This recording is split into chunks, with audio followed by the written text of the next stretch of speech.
This is the Uncensored Man Radio Show.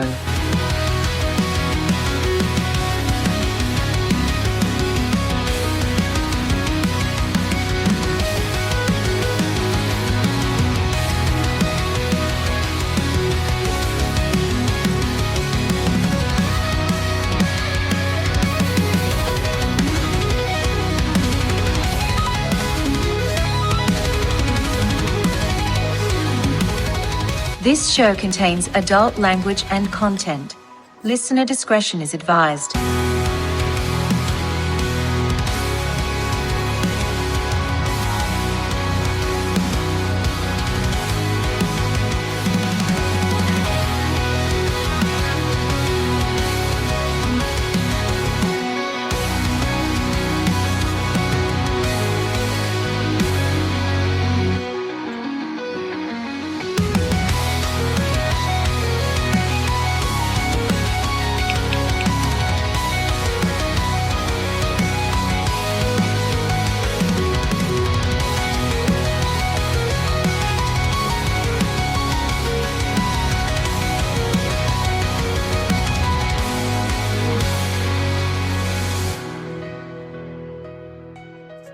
Beautiful.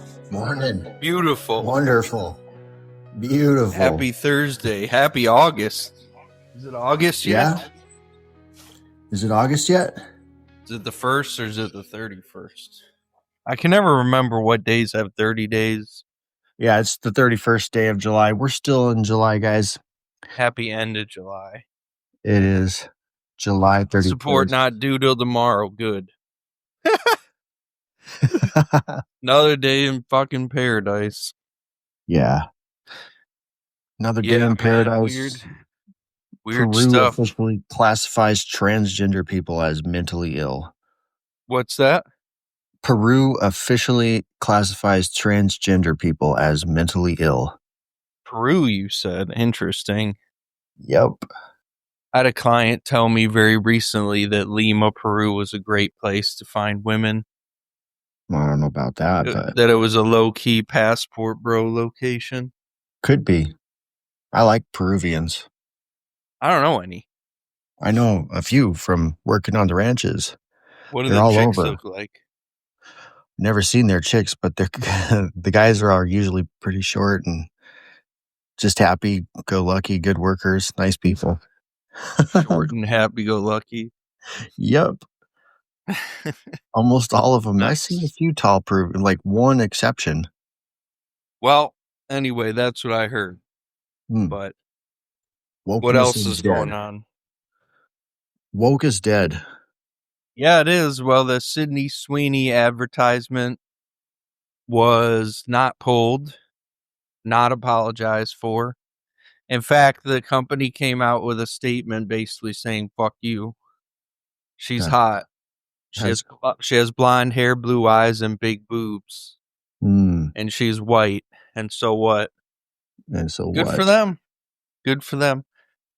It's funny that not only was it, they didn't just ignore the politically correct crowd, or really the oppression crowd. They just simply lashed out at them. Because as I told you, and as I said yesterday, now the anti-woke is becoming popular. Right. So it's more popular to be anti-woke than it is to be woke. That woke shit is dead.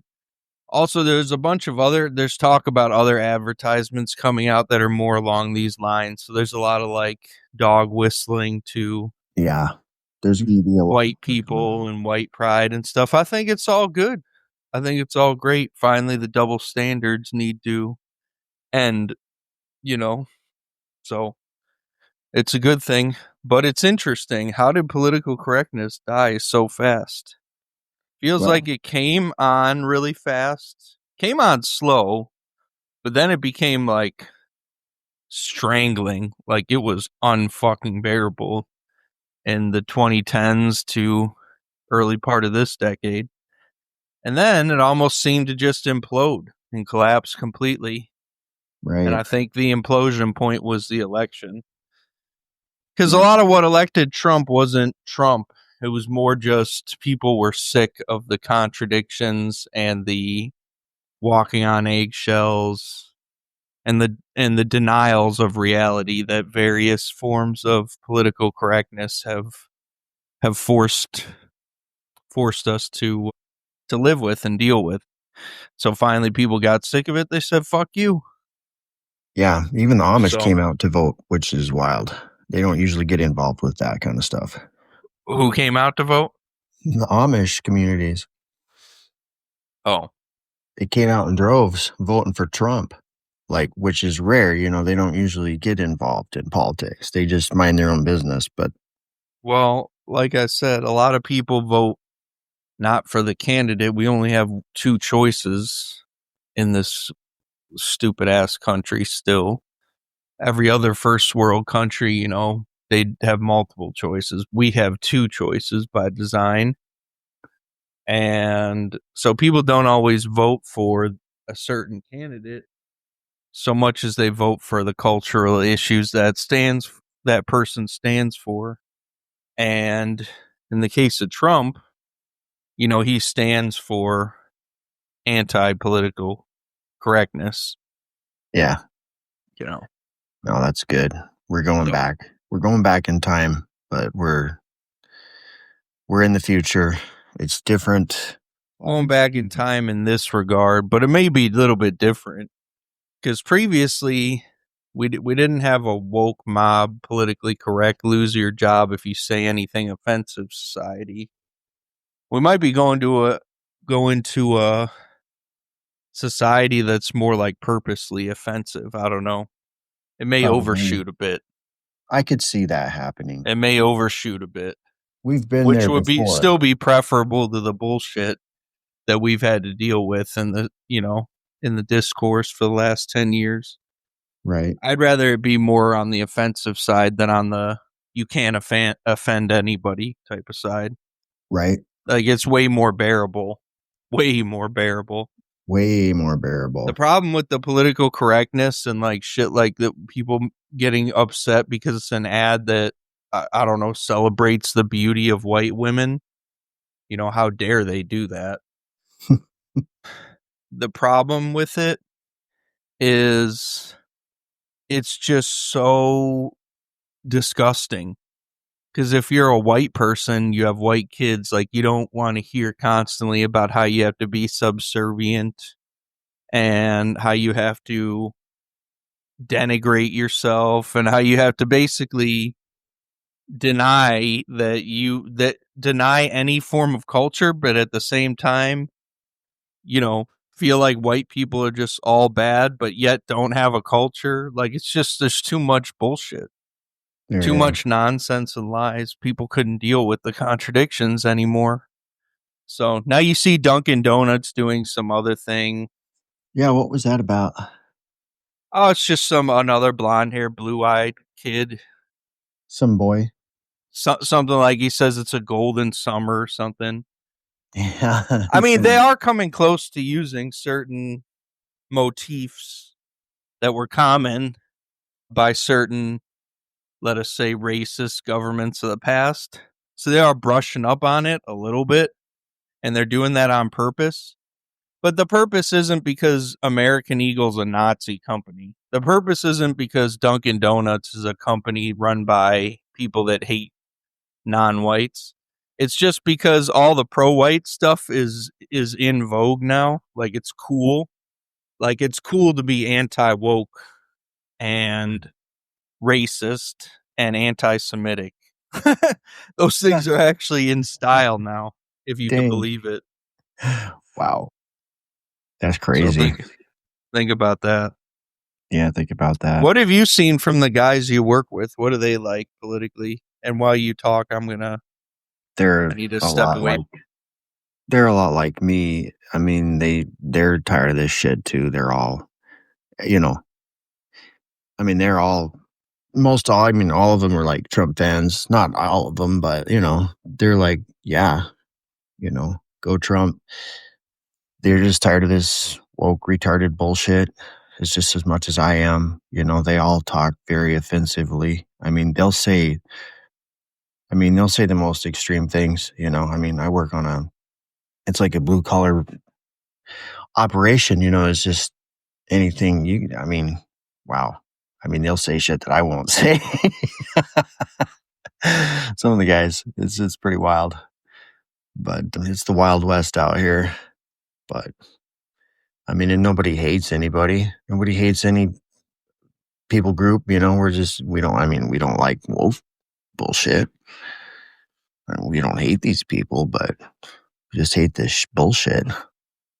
But yeah, I'd say it's pretty red out here everywhere I go, for the most part. It's pretty cool. You can pretty much say whatever you want and not get in trouble. I guess the doc truly stepped away. This is great. I don't know. I just like where we're going, where it's like we're back, we can be back to being ourselves, it's not like, I don't know. I just think everybody's looking for someone to crucify. That's the problem with this woke bullshit is, you can't say anything without getting in trouble. It really doesn't matter what you say. They're looking for a reason to cook you, It really doesn't matter what you say. You're going to get in trouble. Somebody's going to cause some shit and, try to cook you or crucify you for what you say. And it's just a matter of time before you say the wrong thing and, you get roasted. It's just that bullshit nonsense is over with. Well, that's the thing. Like the way that people would act in private, like the guys that work for you, like white guys, even like mixed race guys. Okay. Like even on dairy farms, which I'm familiar with. I had an ex-girlfriend who worked on one with a bunch of Hispanic guys. Like the way like men talk to each other is very like we use racial slurs, like we emasculate each other, we call each other gay and stuff. Like it's just the way we talk, especially from our generation. It was never considered like personal.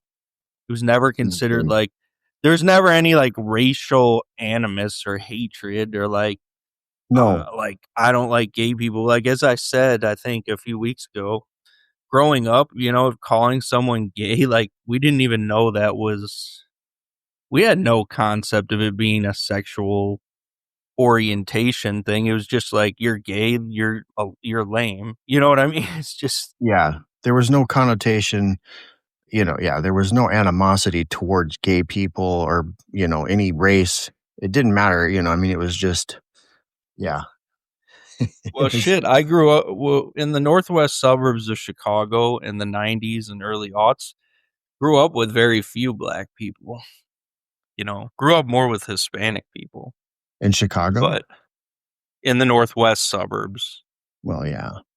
Yeah. So, yeah, there's never like, it's just the politically correct movement came from universities, came from the same place feminism came from. It infected the media, and it infected social media, and it infected human resources at all the companies people work at. And it just made life insufferable. It still does in many workplaces because, for example, like you could still get in trouble for offending someone right with your words at work. And maybe some cases that's reasonable. It's not reasonable if you're off work. Political speech gets you in trouble at work if your work has absolutely nothing to do with anything. So I think we may be headed in that direction. It's not like, which would be good. It's an important cultural inflection point because the thing is, although we're in America where we have free speech, so the government in theory can't persecute people for speech that's unpopular or hateful. In other words, people can say what they want legally, but we didn't have really a free speech system so long as you could still like lose your livelihood, so long as, you were punished for sharing any kind of opinion, even outside work, back inside work. So I think that this is where the culture's moving in a very, very, very positive direction. And I think it's good because it was just so insufferable for everybody. It was insufferable even for the practitioners of political correctness because what they would find is often find themselves in the crosshairs because it wasn't about intentions. It was always just about the words. So people never took whatever your intentions were. You didn't intend to offend anybody, but your words were offensive. Therefore, your life has to be canceled. Right. You must be canceled. This So cancel culture is over. that's one thing. Even though we talk a lot about the black pills you got to swallow these days, I have to say that's one very positive change. Yeah. That's one very positive change, and doesn't solve any of the other problems, but it does make life, day-to-day life, more tolerable, I would think. I think so. I feel like it's been more tolerable, and I mean, I don't know. It just seems easier. You don't have to worry about, like you said, walking on eggshells, and this whole cancel culture thing, it just got out of hand. It's just, Yep. yeah. Now what would have happened 5 years ago if they did this ad where they're promoting a white girl Yeah. is they would have just pulled it down and apologized. Right. And donated $1 million to Black Lives Matter, some stupid bullshit like that. So the fact they're not doing that, in fact, here's the thing: not only are they not retracting the ad, they're doubling and tripling down on it. That's great. So that's why I said it's definitely a major sea change in the political discourse. Major sea change. What's also been commented on is that it seems like a lot of the platforms are less censorship heavy, excluding TikTok. TikTok still censors everything They come when and they it go, can. depending on who. Like, it kind of just depends on the day and who you are and how they're feeling. It's really odd. They really don't have any rhyme or reason. Like, they one day you might just hear something totally offensive and be like, what the fuck? Like, how does that fly? And I can't even, shear sheep on a TikTok and get fucking banned.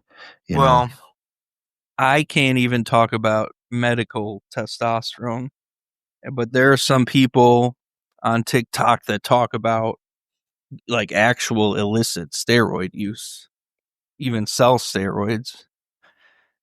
And I'm absolutely against illegal drug use of of any kind, steroids included, perhaps especially included.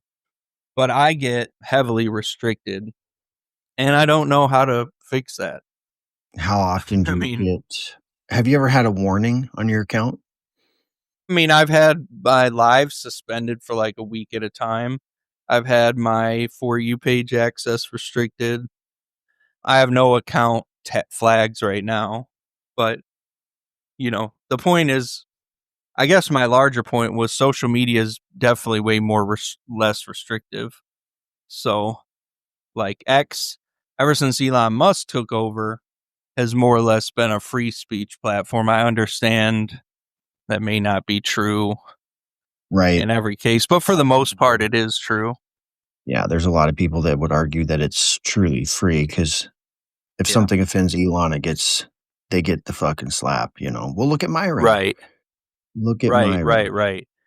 So, but we can say it's a million times better than what it was before.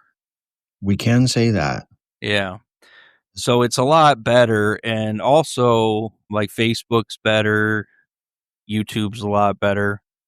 But yeah, so the era of high censorship, of thought policing, and woke culture, cancel culture, that shit is over.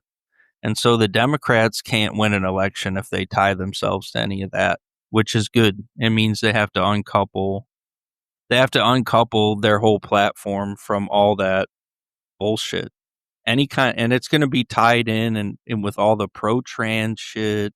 So anybody that comes out talking anti-white bullshit or, feminist horse shit, all that stuff is super toxic.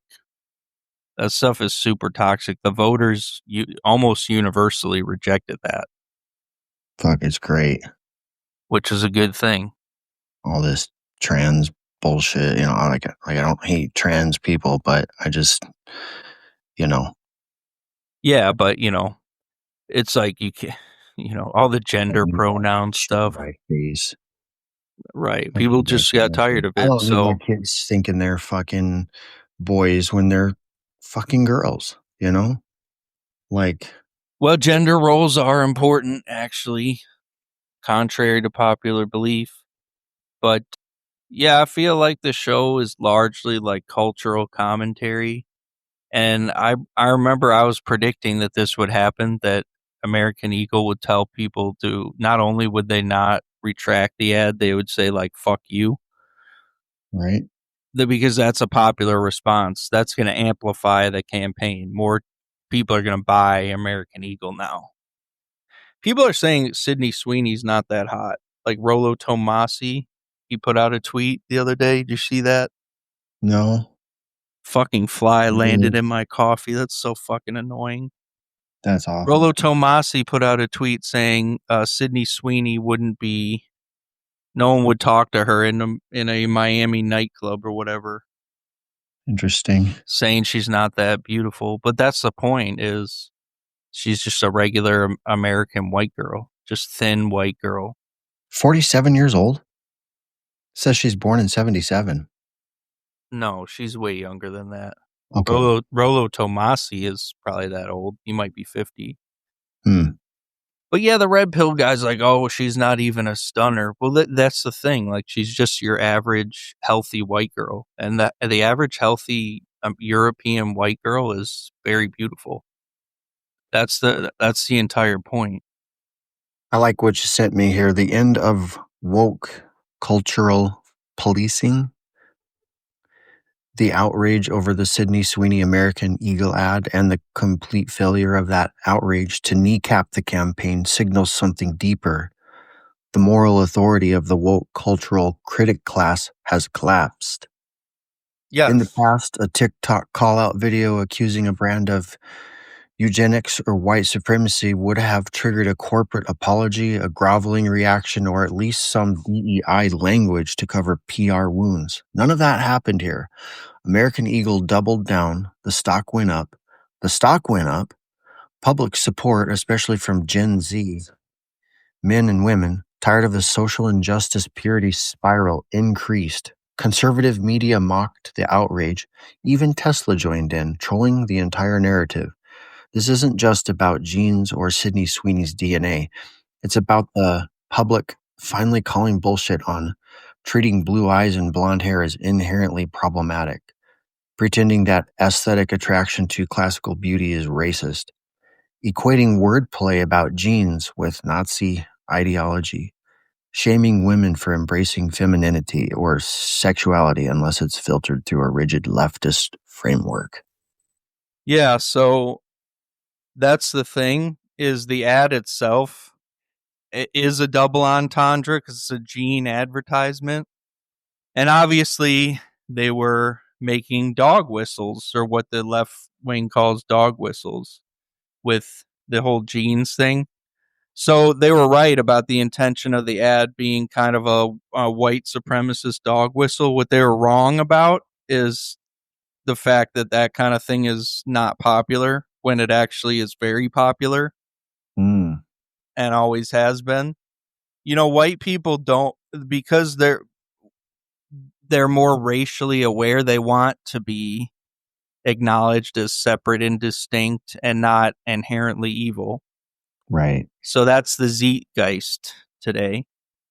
And as far as I know, whoever wrote that tweet, that's pretty good commentary. I would just say, yes, what usually happens is some Karen makes a TikTok video. Oh, look at this thing. It's outrageous. It's pro-white, or it's not, or it's anti whatever, trans, black.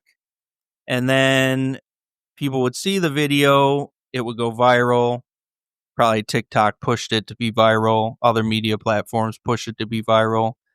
And then that leads to the company getting a bunch of complaints, usually from I would say, astroturfed groups, not the average person. But there are some NPCs that are just very stupid and follow the crowd like lemmings.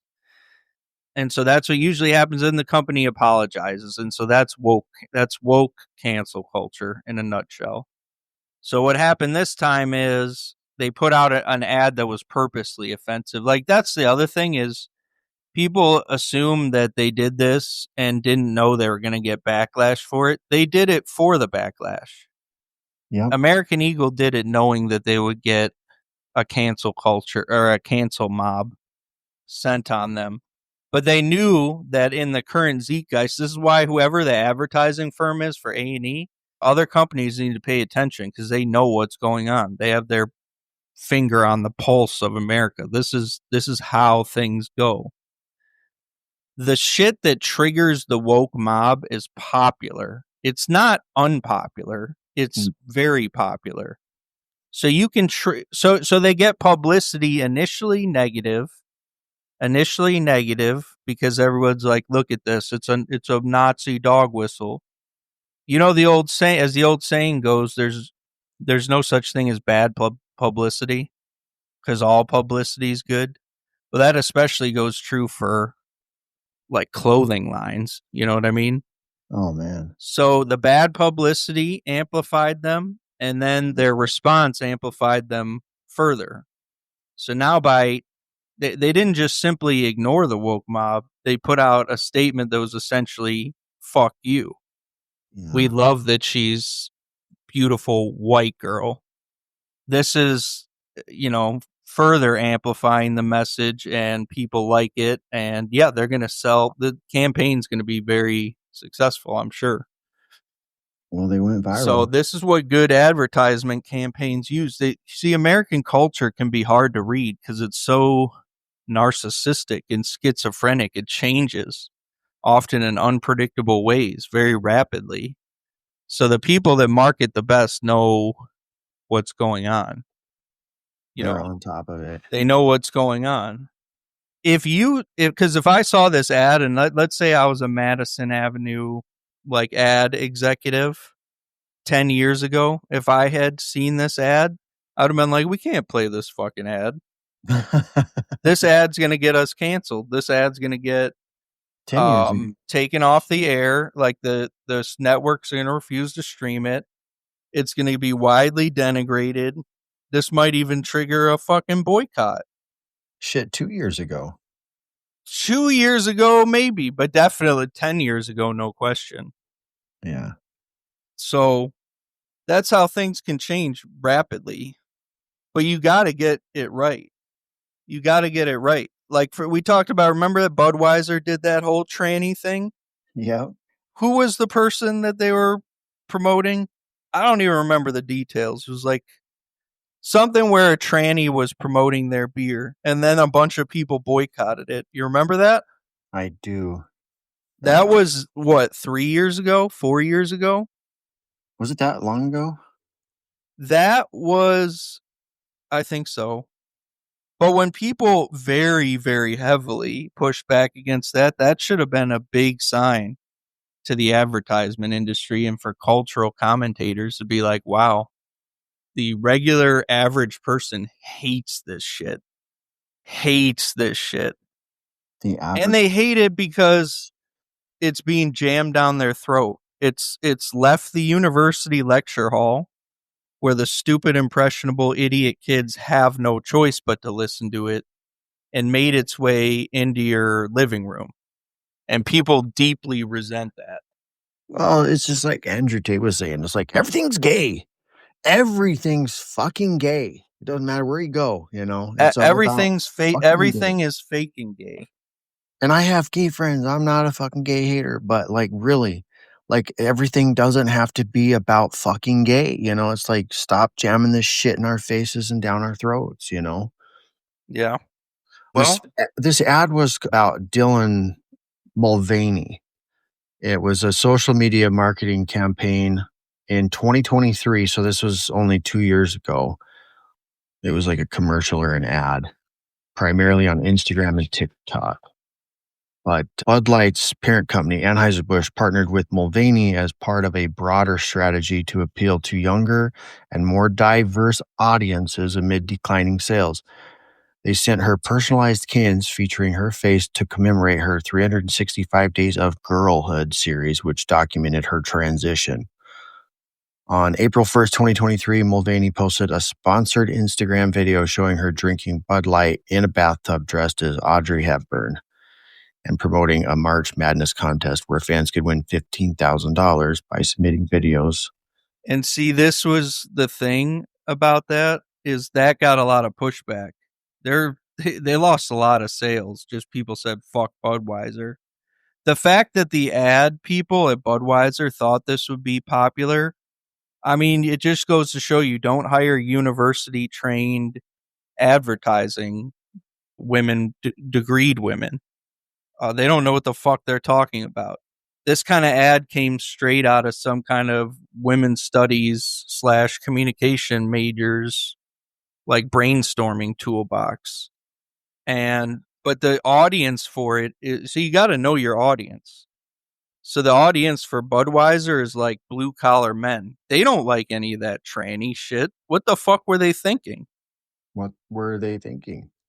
So not only do they hate that type of stuff at baseline, you trying to shove it down their throat, especially in a beer ad. Like, guys look at beer as a way of like relaxing and kind of like, it's like a very masculine activity. So to invade the beer space, so to speak, with this European university far left feminist dog shit. Feminist shit. Nobody, like, there's a huge pushback against that. What happened to Target? Didn't they do the same shit? Something similar happened to Target. Something similar. So this was 2-3 years ago. These ads had major pushback. That should have been a sign. That should have been a major danger sign for politicians on the left side of the aisle in America, that maybe this European style university women's studies / communications department anti-white bullshit wasn't going to be tolerated by the general public anymore. It should have been a lesson. It wasn't. Hence, that's why you had Trump win in 2024. A big part of his winning was people felt that their identity was under attack. It wasn't just about taxes. It wasn't just about various economic issues, foreign policy. It's people, particularly white people, felt personally attacked, which they were. Oh yeah. Which they were. Yeah. Which was correct. So there will not be any Democrat major victory so long as it ties itself to the dying and at this point dead theories of social critique, like all that Robin DiAngelo anti-white shit, all that political correctness bullshit, all the pro-LGBTQ ABCDEFG type shit. That stuff is going to have to go by the wayside. That's I'm telling you, if they put a Democrat candidate like that out who preaches all that same horse shit, they are going to lose even worse. And it doesn't matter how bad the economy is, doesn't matter how much Trump fucks the country up, doesn't matter how bad of a candidate J.D. Vance is or will be. Theoretically, I'm not saying good or bad to any of those things. I'm just saying it's irrelevant. People have shown that what they care about their identity and cultural values more than they care about economic issues. Correct. So you have people that will vote for Trump even though a lot of his economic policies don't benefit them directly or actually directly harm them because of the cultural issues. That's the reason.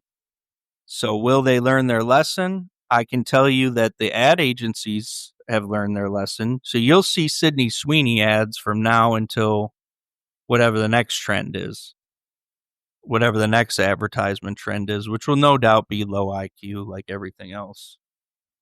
But it is, people are giving this the appropriate coverage time because it's like, oh, it's just an ad. Who gives a fuck about an ad for American Eagle jeans? American Eagle jeans, as far as I'm concerned, are not even high quality. Like, I don't think that's good denim. They But needed the publicity, bro. They did. I mean, for real, they're not that great at jeans. yeah, You ever but wear them? you know, You ever wear their jeans? I'm not wearing American Eagle. American Eagle, I'm aged out of that. I date chicks that wear American Eagle. Maybe chicks like it, but I'm not a big fan. I don't think they look great. I don't think they're that comfortable. I don't know. I prefer the Japanese denim personally. But you're going to see more ads like this. This is the zeitgeist now. We're in a post-political correctness environment. Big deal, yeah. Which doesn't mean we're in a post-censorship environment. Don't make the mistake of conflating the two things. Right. Like I said, I said this last week. You can do all kinds of shit on social media where you talk about race, which you couldn't do in the past. So this is just kind of the direction things are going. But it's not full on anti-censorship because, No. there are certain groups you can't offend. Right. And on a good day, you could still get canceled by the woke fucking idiots. You could still get canceled if you work for someone that's, Absolutely. will give in to them, sure. Anything can happen. It's unpredictable. Part of the stress in living in these times is it's just very hard to predict where things are going. Things change very fast. Yeah. I mean, Cultural the woke preferences and norms change really fast. From what I've seen, the woke and the left are, they're right there nipping at our heels. That's what I see. I don't know. They don't give up. They're still barking. They're still, I don't know. They're just like they live in perpetual victimhood, and that's not going to change anytime soon. Well, the cancel shit is part of the victimhood. Mm-hmm. Victimhood's very powerful. People love being victims. Being a victim can become your whole entire identity, and you can live that way your whole life. And so, yeah, there's still a lot of that. You are seeing the left, the politically left in this country, detach from that. There's a detached contingent. There is a detached contingent, and you'll see that grow. Well, we are going in the right direction. You'll see that grow. There'll be more leftists concerned about just purely economic issues, and this is the problem. Like, if you remember when Barack Obama won in 2008, the Republicans got crushed in that election for all kinds of seats. And people were saying at the time, it's just a different time. It's diversity is this, and we got a black president, and Republicans are deeply unpopular, which they were, and they still are, by the way. And people were saying the Republican Party is just going to become a regional party. It's not going to be like a national party anymore. Well, you fast forward to 2024, we're saying the same thing about Democrats. Like, is the Democrat Party going to still be around? Are they truly a national party? Because what people found in Republicans back in 2008 and even before that is they're a hollow, empty party. They're just a party for special interests. Nominally, they're conservative, especially socially, but economically and foreign policy wise, the two things that determine, how long your empire lasts, they knew that Republicans are more or less controlled by special interests. And then they learned the same thing for Democrats.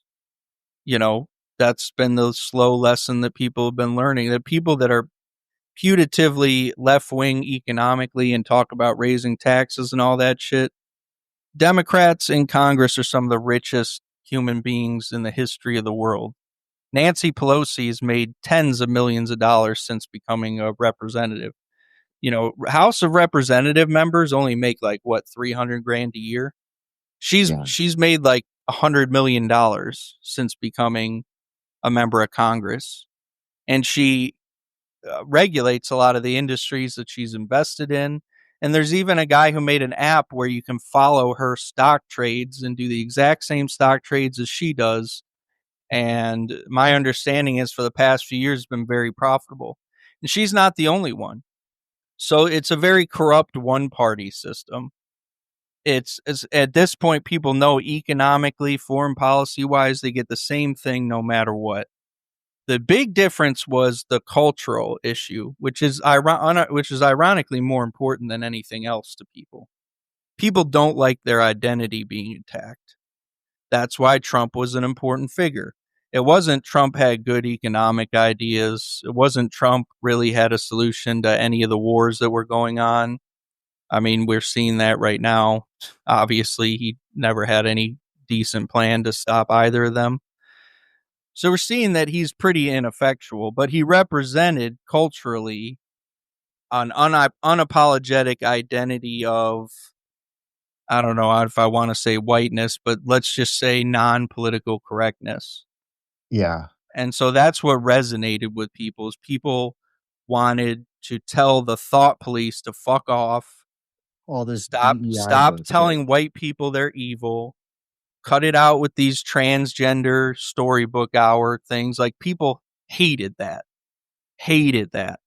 So whatever their economic hangups were, they were still willing to vote for Trump because he represented a powerful anti-political correctness force that we needed.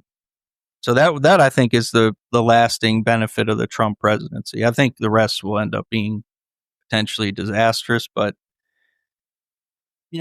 people knew they were going to get the same thing either way. The Trump foreign policy is the same as the Kamala Harris foreign policy, basically, more or less the same. But what is different is the impact on the culture. It's very, very different. No, it's good. So don't get too attached to politicians. No, never. Don't get too attached to politicians.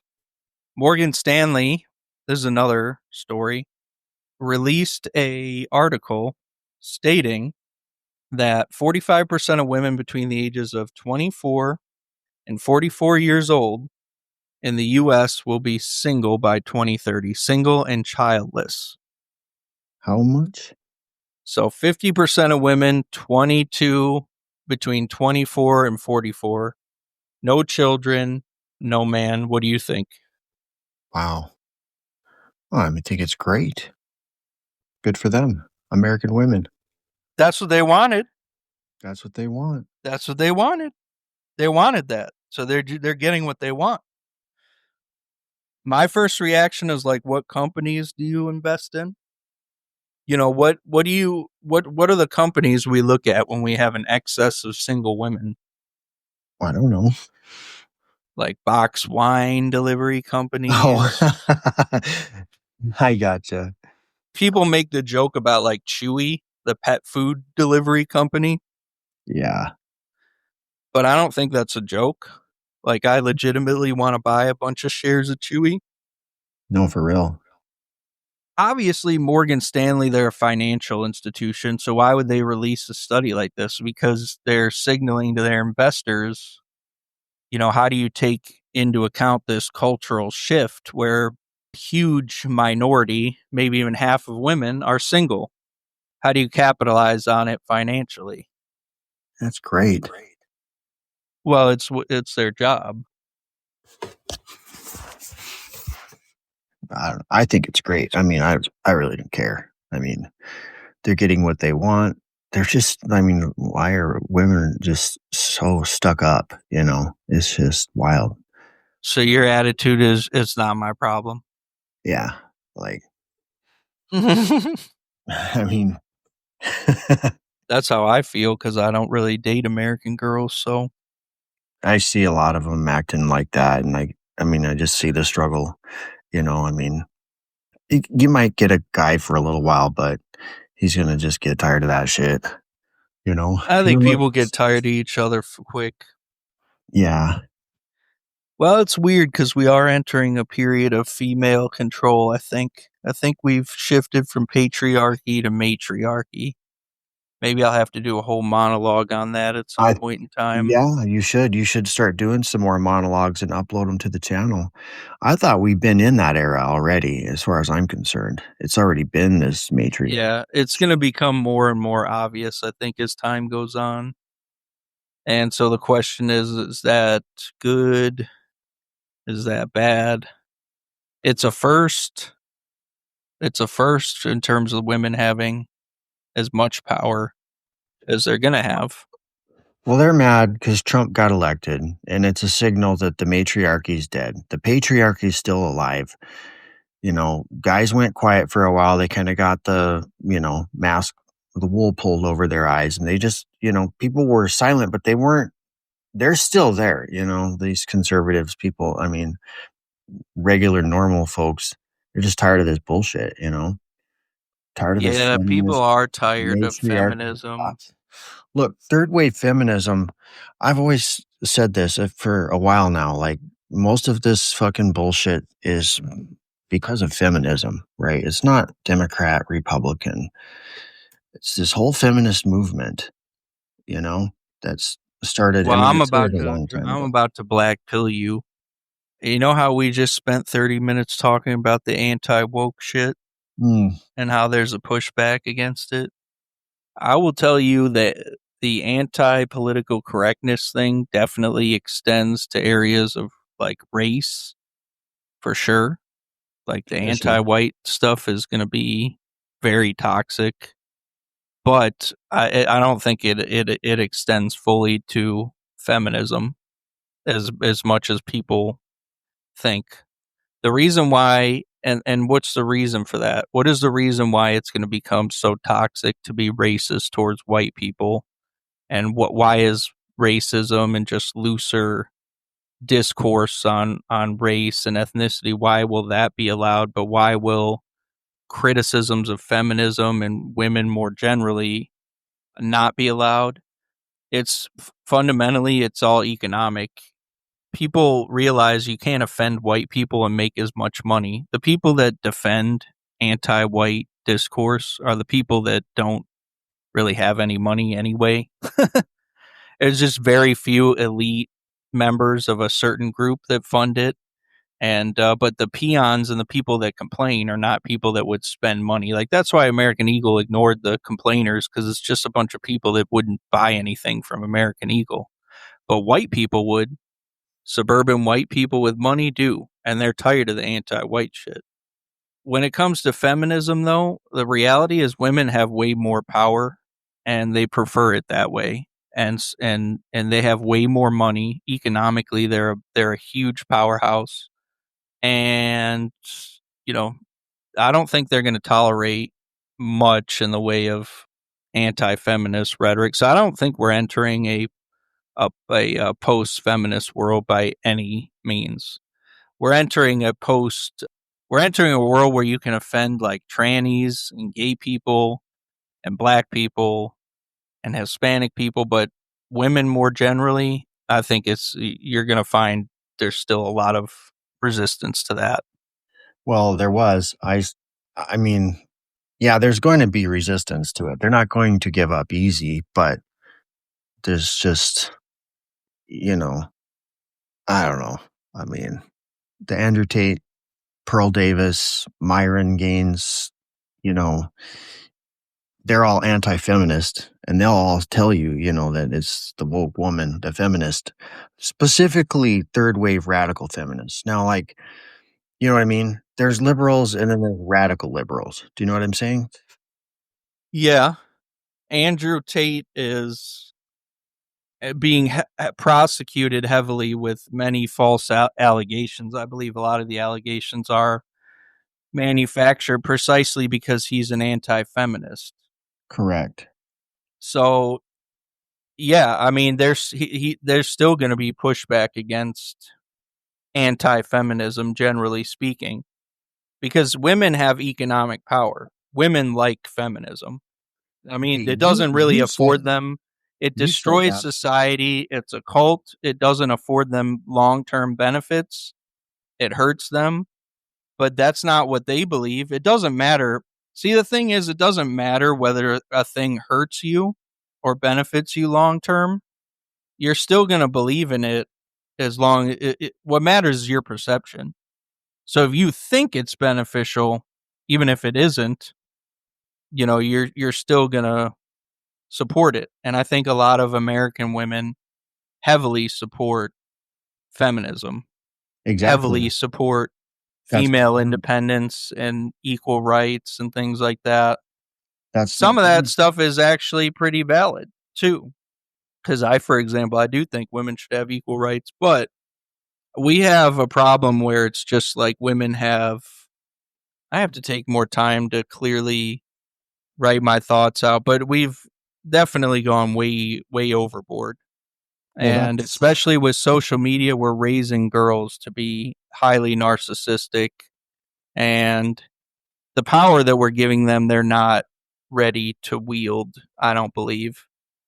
Well, this is what I'm saying, and you just confirmed what I'm saying. Women have all the money and all the power, and I'm trying to tell you this, like all this bullshit, all this DEI, all this racial, all this sex positivity bullshit, this, gender role, fucking all this woke bullshit is from third wave feminism. Let me just read a little bit about this, and then you But where did feminism come from, though? well, third wave feminism refers to a phase of the feminist movement that emerged in the mid 1990s and continued into the early 2010s, characterized by a focus on individualism, diversity, and intersectionality while building on the achievements of earlier waves. It sought to redefine feminism by embracing pluralities, challenging rigid gender norms, and addressing the experiences of women from varied racial, ethnic, class, and sexual backgrounds. So that's all bullshit. Third wave feminism is about making women men, turning women into men. Not just the average man, but the worst type of man, the chauvinist male. It's all about leveraging what were once male privileges and emulating the worst type of men in society from the past. So I disagree with all of that. Other than it's about individualism, for sure it's about malignant individualism. Well, That's one of the reasons why young American women are so self-centered. A central doctrine of feminism is you're a queen, girl. The universe revolves around you. Do whatever you want. Fuck the consequences for other people. That is definitely part of third wave. But as far as all that other bullshit, intersectionality, feminism is a cult. Feminism is a cult. It's like a religious cult. It's not scholarly. None of the research they publish makes any sense. It's just all newspeak, as George Orwell said in 1984. It's all their own vocabulary for a field of study that is totally pseudoscientific and I would even say pseudo-intellectual, and it's not serious, but it is highly narcissistic. It is very highly narcissistic and it's very misandrous too, obviously. So, but what feminism has led is to ultimately it may lead to the destruction of the human species because birth rates, for example, are below replacement rates in virtually every Western country. You're just confirming everything I've just said. Totally. Well, I'm just not accepting their stated definition of what third wave feminism is. Maybe there was not. no need for third wave feminism. First and second wave feminism had already achieved equality, and women were already well on the way to achieving equity, if in many areas, if not superiority. First and second wave feminists. I mean, it still sucks. I mean, they paved the way, but I'm blaming third wave feminism for all this bullshit.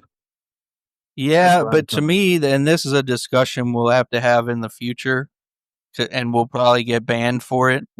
But you can't. You have to really talk like when you talk about political correctness, anti-white politics, feminism. You have to go to the root cause of those things, which is in the academy, and then you have to ask yourself, where did it come from before that? And having that discussion is a very dangerous discussion to have when you really look at what are the roots of transgender ideology and all these malignant gender ideologies. What is at the root of that? Well, okay, that's a different. Now you're going down a different path there. No, it's not. It's the same path. They all come from the same source. At the root of it is all the same. It's at all the same source. Well, I think all this shit comes from Satan, but well, it's from the pits of hell, man. Yeah, and there are a lot of evangelical Christians that'll come out and say it's all from Satan. Well, no, you can pin it back to a certain zeitgeist that was popularized by a certain small group of people with a lot of money, a lot of influence, a lot of power. You can do that. We won't do that today, though. Yeah. You could say that same thing about feminism, how that got introduced. Feminism, transgenderism, anti-white shit all come from the same source. All comes from the same source. And I wouldn't say it's Satanism. Well, you said that to me is what's that?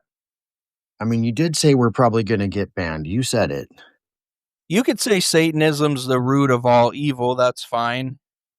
But these are specific political movements, and this is like cultural indoctrination on a assembly scale level. It's well coordinated. It's well financed. It comes from a specific interest group. Let's just put it to you that way. Fair enough. Let's just put it to you that way. So, but yeah, just to conclude things, I think we live in, like I said the other day, it's one of the worst times to be alive in the one sense because it's a very, very atomized and lonely time. People are more lonely than they've ever been. And people that are lonely and live by themselves and have very little human interaction, they tend to lose the boundary of themselves and their environment. So as Professor Vachnin says, who's a great guy to listen to on cultural issues, if you don't have relationships, which many men don't even have friends, let alone intimate relationships, you lose the boundaries of your self and your environment. You lose yourself basically by isolating yourself. You learn how to separate yourself by being around other people, having relationships with other people. Relationships and having a community has always been very important for human beings. It's always been very important for primates in general, but especially human beings.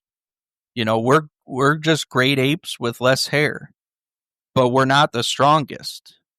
Okay, we might be the smartest by far, but part of our ability to master and control our environment comes from our ability to form coalitions, form communities, create civilizations even. And we live in a society today where, for a variety of reasons, in large part because everything's online, where people are more alienated from the world than they've ever been, even while being virtually connected to whatever they want to be connected to. So we're isolated. So that's why depression rates have skyrocketed. That's why a lot of mental illness has skyrocketed. We're just never meant to live an atomized life the way that we do. Even ironically, in cities, people are isolated, even though everybody lives on top of each other. People are isolated in cities because cities happen to be the most segregated places in America. So groups segregate themselves, usually along social and racial lines. But then they also are low trust societies for the same reason. So people don't trust each other. People form meaningless connections with people. They don't have close friends anymore. Mm. So it's a bad time to live from that standpoint. It's a good time to live just from the sense that even the poorest people, have things. You can still live and eat and have access to clean water, even if you're among the poorest in our society. I mean, with some exceptions here and there. But by and large, the peasantry of today lives way better than the peasantry of even a century ago. Far better. But, health and civilizational infrastructure notwithstanding, it's still an atomized, lonely time. And I think a lot of men definitely feel that more than Do you anything. think it's hopeless for these men? Or No, no. Individually, it's not hopeless. It's not hopeless. You can solve the problem for yourself. You just make more social connections, however you can do it. And if you feel like, talking to women is scary, talking to men shouldn't be scary. It should be pretty easy to form male friendships. A lot of guys are looking for friends, by the way, too. right. So, yeah, of course there's hope for the individual. There's hope for the culture and society and the trajectory of the country. I don't think it is fixable. I've already said that. I think we're just on an inexorable decline, possibly even a collapse. But that doesn't mean that individually men can't live good, fulfilling lives. You got to get out and meet some people. But how do you do that? And like you said, there's How do also you a get lot out of and meet people? You meaningless just do it. connections and meaningless relationships. And I think that's what people are afraid of is, making meaningless connections. There's a lot of that. So how do you make Well, meaningful connections with people? start by just talking to your neighbors. Invite your male neighbors over for a beer. Have you ever gone to a guy that lived around you and said, "Hey, let's have a beer," and they said like "fuck you"? No. That's never ever happened. That's never even happened if I've asked a girl that. I mean, they say no, sure, but the fear of rejection's just part of the overall just isolation thing. The less you interact with people, the scarier it becomes. It's kind of like your muscles, If you don't lift weights, you lose muscle, so then after a certain period of time, going back to the gym is harder and harder. Like if you skip a week at the gym, when you go back and you're, doing a lateral pull down or whatever, it's not like, oh, I haven't done this in years. I have to use half the weight I did before I started working out.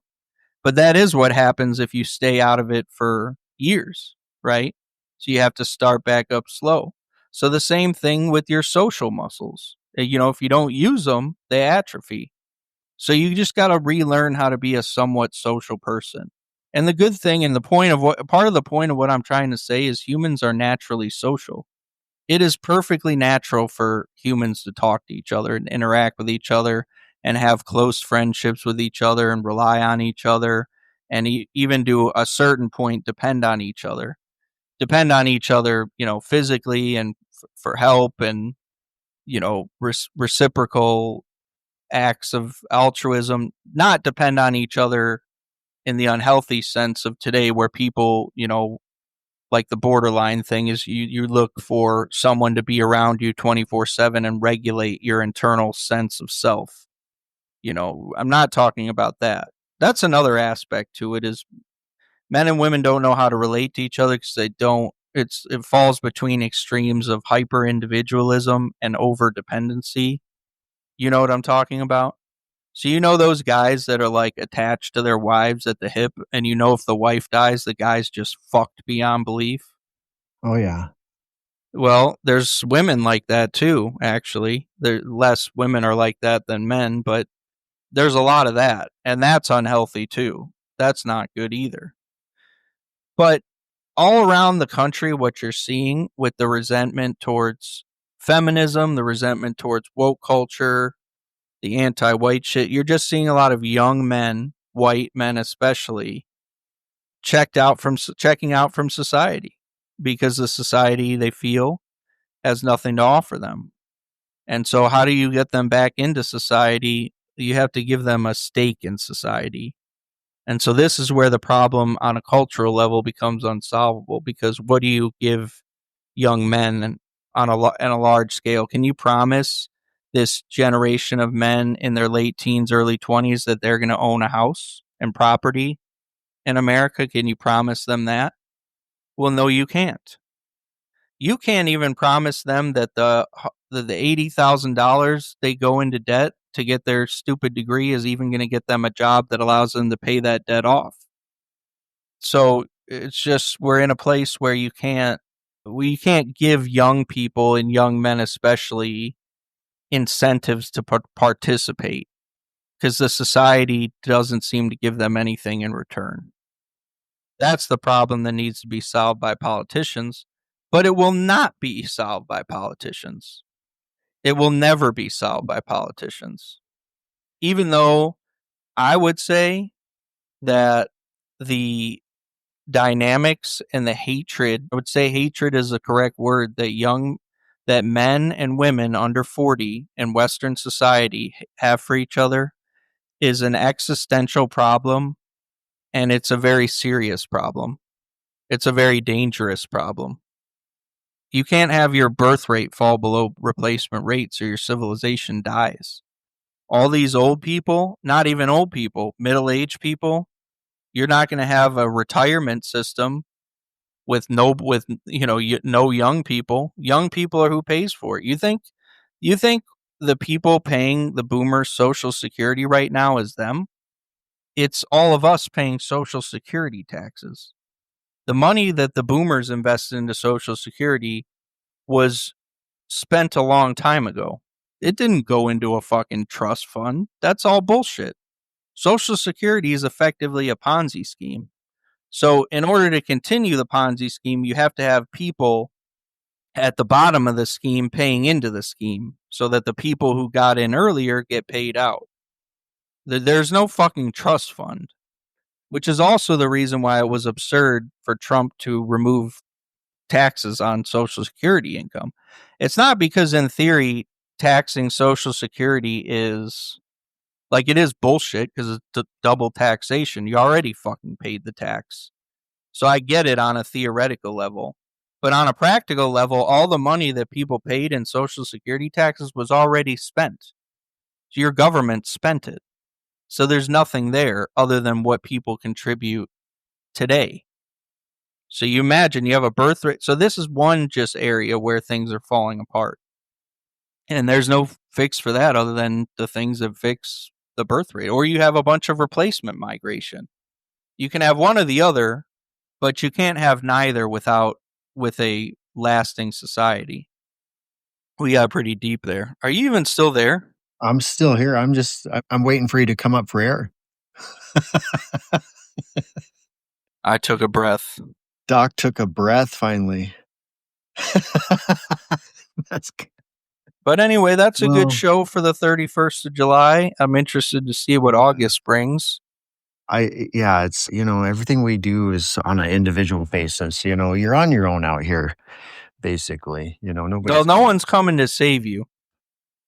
It boils down to the individual, and you're going to have to form your own friendships, relationships, cultivate what you want to see in your life. I mean, this is what I have to do. I mean, it's got to be purposeful and intentional. I think what you said is a great start. Start with your neighbor.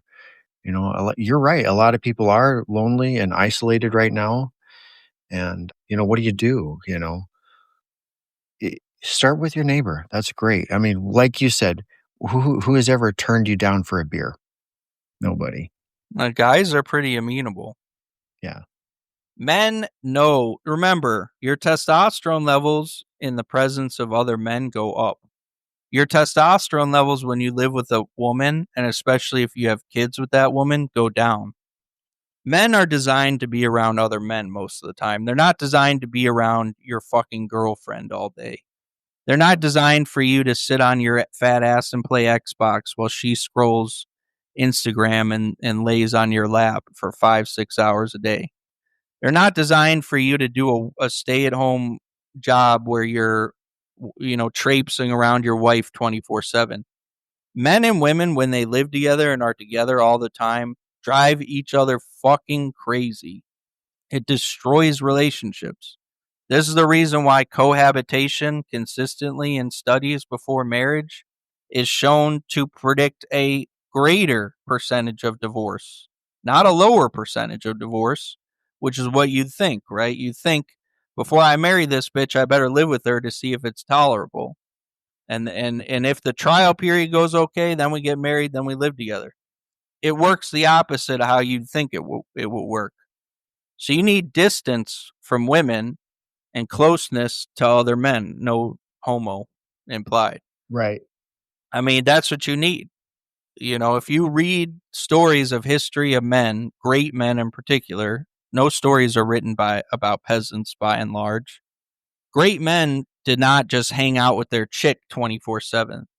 Most of the time they were away from home on like campaigns or circumnavigating the globe or conquering places, whatever. Right? They didn't spend all their fucking time together. That's what young people, I see them do that all the time. Oh, my girlfriend's my best friend. Well, pretty soon she'll be your worst enemy. Distance, I've learned this personally from dating women in Mexico where I'm not there all the time. Trust me, the distance makes things way better. What about if you're married with kids? You know, you got a wife and kids. How do you? So what? Yeah, Same but I'm just saying, thing. how do you Same create thing. distance there? Same Is thing. there- You don't need to be around the kids every day. The kid. Here's the harsh reality that a lot of the you live divorce. in- I'm Here's where surprised I'm going to one piss people suggestion. off. I'm going to piss people off. Dads are not as important as moms in early childhood, in very early childhood. Yes, dad needs to be around. Yes, you should be a regular part of your kid's life. But you do not need to be there every single day, all day. That's So bullshit. I'm just trying to see what you're suggesting. Like, so dads married, what families? Dad should have like a separate house, or what? I'm trying to comprehend what you're I saying. think the best way is okay. So now you're asking for practical I mean, let's. stuff. Practical stuff. Most people can only afford one house. For me, yeah, okay. Well, then I can't give advice. I mean, get a job where you have to travel. That would be my advice. Okay. You know, people can do that. You don't have to get a separate house. Just get a job where you're traveling or you're not home a lot. I'm telling you, the whole thing of shacking up with a woman and children every single day is a fucking recipe for disaster. Wow. So find a way to be there, obviously, but you don't need to be there every single day. I You would know what a say lot of it's divorce dads find? A lot of Yeah, divorce dad dads and figure mom this should have out. a little bit of time to themselves. I think it's important for you all to create distance from your family, get away and get your you time. You know, it's about you time, I think. I'm going to take the more conservative approach and say, you know, everybody needs you time. You know, the mom, the dad, the kids, everybody needs I need my space. I need my fucking space. I need to get out and get away from everyone, right? And I think that's really what you're implying. Well, actually, I'm a little bit, but more so, I'm implying. See, the best thing. This is what the Bible says too, by the way. Oh, The best thing that you can do for your for your kids is have a good, healthy marriage. Like in the Bible, it does not say your kids are your number one priority, contrary to what people think these days. Actually, the Bible says your number one loyalty should be to God and then your spouse. So your children should not be a higher priority than your spouse, and vice versa. A lot of women don't understand that. Even a lot of women at church, they think their kids are everything. No, your priority should be your marriage. You can't have a healthy marriage today if you're around your wife all the time. I don't think it's possible. I think distance makes the heart grow fonder. absolutely. It's better, you know. I think ideally, you know, you'd be a week at home, then a week out traveling, working, you know, conquering the world, whatever, then a week home, that, you know, that way you're away regularly. Yeah, and if you can't do that, you're gonna have to get away for some weekends or something like that, some retreats or, uh, camping trips, whatever, get out of town. You guys have to do something. I would agree with that. That is very good, solid advice. Yeah. Yeah. What's practical for most people, I mean, living in a two-income household or you gotta stay at home, and, this is probably gonna be difficult for a lot of guys because, they might face a lot of backlash from the women in their lives because 'cause they're controlling. Don't get a stay at home. There's no reason in 2025. Most guys can't afford to have a stay at home mom. That'll be a disaster. That'll be a disaster. There's no reason to have a stay at home mom. These women have degrees, they work, they make a lot of money. You need a two-income house these days to have anything nice in America, unless you're like a doctor or whatever, or in a very high income profession. Even then, I'd argue it's still dangerous to have a stay-at-home wife. I mean, it's nice. Remember, it's I not have nice. had It's one. not, because when you get divorced, you have to provide for that woman like she's a stay-at-home Well, woman. yeah. That's the legal. You don't do that. That's the road to absolute fucking ruin.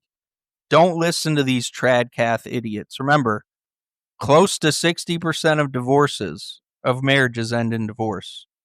You want to be a guy making a comfortable six figures, you have a stay-at-home wife, 8 years down the road you get divorced. Well, guess what, bud? You're going to be paying child support, you're going to give up half of your assets, and you're going to be paying alimony to give your ex-wife, quote unquote, the life that she's accustomed to, which is a cush stay-at-home life, not a get a job type of life. Well, if you don't So wanna be in the 60%, you're gonna have to do something different. just don't even roll the dice. There's no reason to roll the dice until they change the laws. Fuck that. Don't do it. Get married in the church or whatever. Keep the government completely out of it. Yeah, keep the government out of it. Keep the state out of it if you can. If you're going to marry an American woman, there's no reason why an American woman who graduated college should be a stay-at-home mom. No, none at all. I mean Economic realities are not for that. I mean, I would argue with that personally, but that's just because I have 5 kids, and I don't like seeing my kids shipped off to some daycare while my wife's out working. I mean, I like Well, it it's just that you needn't make them leave the house. It could be as simple as they work from home, even if it's for you. In fact, I think that's the best cases. If you're going to have a wife or a long-term partner, just have them work for you. now that's a Because good then they're idea. Yeah, but none of this comfortable stay at home, all this bullshit you see on TikTok, these 35-year-old women walking around with expensive jewelry and talking about, men need to pay for everything and they need to live a soft life and they're in their soft girl era. Stay away from those women completely. Yeah. I mean, I Stay think away that's a from those great women completely. I mean, women over 30 shouldn't be stay-at-home moms, period. What the fuck do they need to stay at home for? They've been working their whole life. yeah. You're just I mean, you are a straight fool if you marry a chick over 30 in America that has had a career and just let her drop everything and you put babies in. I mean, it's just a fucking disaster. It's a tale as old as time. Guys are going to keep doing it and keep getting crushed by the divorce court. But I then mean, we'll get more yeah. listeners that way, I guess. So I had a stay-at-home wife, and, I mean, I got kinda crushed, divorce court. I mean, the guy always no matter what, the guy's gonna lose pretty much, but everybody loses in divorce court. everybody loses. Divorce court is You could designed for the lawyers to make money off of you. but Just stay the I'm fuck out still of family glad that I court. had a stay-at-home wife. I'm never gonna say I'm not happy that she got to be a stay-at-home wife, and, I mean, I don't have any ill feelings towards her, about what happened or any of that, but I'm just glad that she was able to spend the time with our kids in their, early years and, somebody that cared about them was with them all the time instead of shipping them off to some fucking daycare, while she goes out and works. Well, again, daycare is not the only option. Like I said, they could work from home. You could have family members that help out. We had a lot of family help. You know, I mean, there's a lot of things you can do. Sitting at home and being a full-time today is, unfortunately, ladies, not realistic for most people. Yeah. It's just not. It's just not. I mean, you're going to see a lot of you're going to see the exceptions to that, not the rule. For the average guy, having a stay-at-home today in 2025 in America is not realistic. It's not. If you go live in some South American country, it's realistic. If you go live somewhere where it's way cheaper, it's just not. The wages are not high enough for the average guy. We're talking about average guy to be able to afford a house, kids, and a stay-at-home wife. Right. It's just, that's not how it works. How many kids do you have, Doc? 2. 2. Yeah, but I'm right. I'm convinced that I'm right about this. Even what was possible 10, 15 years ago is not possible today. You could be right. Yep. Well, anyway, good show. Great show. Let me log on and set that thing up, and we'll be back tomorrow. We'll see you guys tomorrow on another live episode. Be sure to be following us so you get notifications, and we'll talk to you guys soon on another episode of the Uncensored Man podcast. Hope you guys are enjoying the show. Be sure to leave us a comment. We'll see you tomorrow, 8 a.m. All right. Blue Moon Friday. This is the Uncensored Man Radio Show.